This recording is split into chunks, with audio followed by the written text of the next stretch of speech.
mengandalkan sesuatu yang kontribusinya sangat kecil sebenarnya gitu loh. Jadi sebenarnya kita nih salah sasaran. Salah sasaran dari awal. Ini riset loh ya, ini riset dan relate banget dengan ilmu agama ya. Ya, mulai sekarang saya adil antara pikiran dan hati saya luruskan dulu. Terima kasih Bu atas bimbingannya. Segala sesuatu yang satu frekuensi itu akan bisa beresonansi. Begitu menurut ilmu fisika modern. Artinya ada keterikatan secara psikologis yang ketika kita berteman dekat dengan orang yang mudah menyerah, maka kita pun akan tertular. Biasanya seperti itu. Dan kalau kita mulai perbaiki diri kita dulu ya, untuk selalu optimis, bismillah, apapun yang menjadi tantangan itu adalah jalan dari Allah untuk mendewasa gitu ya. Kalau kita sudah mantapkan ke dalam diri kita, maka Allah akan hadirkan orang-orang yang sama dengan apa yang kita bangun di dalam pikiran kita.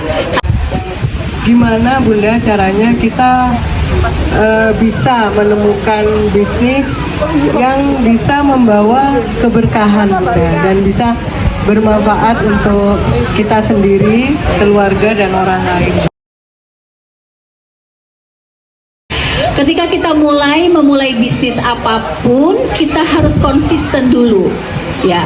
Keberkahannya tidak dari produk saja, tetapi dari hasil kita membangun usaha, kemudian hasilnya ini kita sisihkan untuk sesuatu yang lebih bermanfaat kepada yang membutuhkan, misalnya duafa, anak yatim, kemudian itu adalah bisnis yang berkah.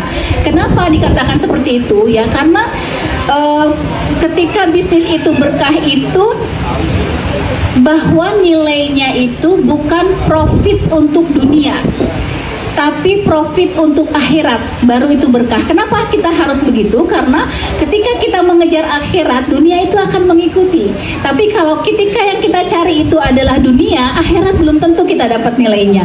Tapi kalau bismillah ini adalah untuk akhirat kita, sisihkan berapapun, walaupun misalnya belum cukup sebenarnya untuk menyisihkan gitu ya, untuk keperluan kita, tapi kita paksakan diri kita untuk menyisihkan. Justru itulah adalah magnet yang memudahkan orang lain, customer kita semua berlomba-lomba untuk datang kepada kita. Karena apa? Karena Allah yang menggerakkan dari keberkahan bisnis kita.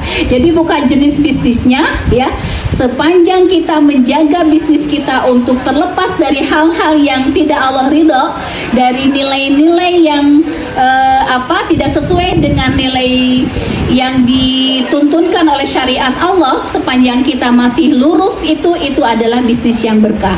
Dan keberkahan kita bisa dinaikkan lagi levelnya jika ya bisnis kita itu betul-betul dirasakan manfaatnya, dan kemudian dampak keberkahan dari bisnis kita itu adalah kepada keluarga bisa semakin tenang, bisa semakin sakinah, mawaddah, warohmah.